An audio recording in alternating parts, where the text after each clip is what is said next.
And I expect you'll hear some testimony about the way that background influenced the way that she treated Clinton.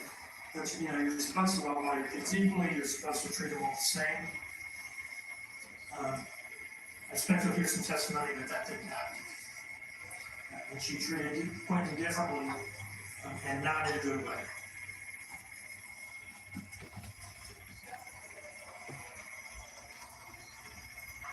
Here's a house from the street. Damn it.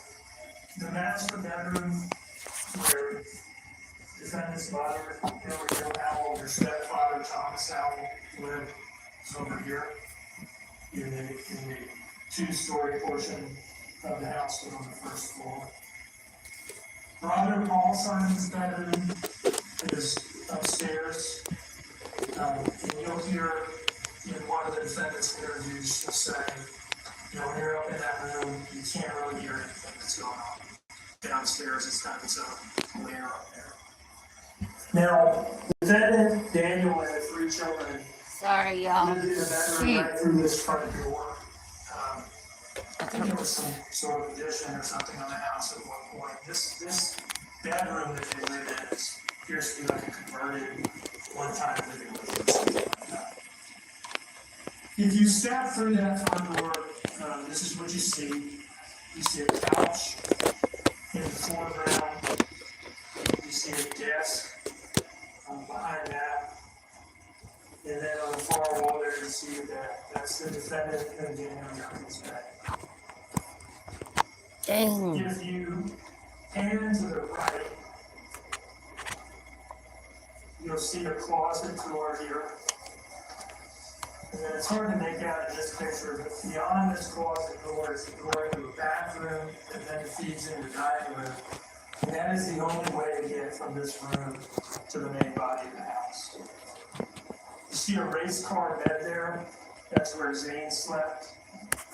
We further pan to the right. You see that race car bed. Quickly, you see a projector on the wall, evidently for supposed to start watching movies or something while you're sitting on the couch. And then if you pan into that right-hand corner, you see this pack and play. That's immediately to the right as you go in that front door. And that's where Clinton slept. That was Clinton's bed. Now, that sort of sets the scene as to who's living in this house and where they're sleeping. Before we come back to the morning of October 4th, I want to talk to you about what the evidence is going to show as far as what's the biggest thing going on in the defendant's life. And the biggest thing going on in her life in the months, days leading up to October 4th is the status of her relationship with Daniel. Things are not ignored. And I'll show you a couple of text messages taken from her phone by the investigators that show this. Now, this is kind of small on here, and it's kind of bright, so I'll read it for you for those of you who can't see. Some of you may be able to read it, perhaps not all of you can. This is July of 2022. I want to feel beautiful, not barely average. I want to feel loved and not just liked. I want to feel wanted, not just tolerated. I want to be able to look at you and know it's just me, not wonder how many others there are. I want to feel like my body is worth showing off, not like it's just been trashed from having 3 kids. I want to feel the way you made me feel in the beginning, like I'm treasured and safe, not like I'm just here because you really don't have a choice. And you'll see quite a number of messages like this. It's basically an unbroken string of text messages all the way out to the day that she kills Clinton. August 6th, yeah, go get yourself some ass. I know mine is not good enough. Never was, never will be. September 10th, you're the reason I'm angry every day. You're the reason I'm depressed, why I feel the way I do about myself. Now, this is not a minor thing for her. I told you it's probably the biggest thing emotionally going on in her life. the way that she perceives herself to be being treated by Daniel, and perhaps to some degree actually was being treated by him. It's at least how she I feels. don't know why it's not This is such a widescreen. big deal for her that with her phone, at one point she filmed something that can only be described as a digital suicide note. She's in the car, and you'll hear her at the end say, "I've got to go, I made it to the river." She's in her car evidently contemplating driving her car into a river and ending her life. And she starts out saying goodbye to her children.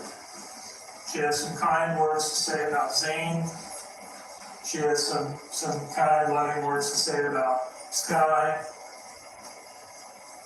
You might perceive that she momentarily kind of seems to be at a loss for what exactly to say about Quentin, our victim, the middle child. And then she goes on to explain that the message is clearly addressed to Danny. She goes on to attribute what she's about to do to the way that Danny has treated her. Now, this is a 4-minute some video. It's a little long for an opening statement, but we're going to watch the whole thing. And we're going to watch the whole thing because it's an important window into her state of mind at this stage in time. This video was filmed in August of 2022, but the evidence in terms of the text messages and her statements will show that nothing really changed between when this video was filmed and October 4th of 2022. So with that preview, I'll play this for you now.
What?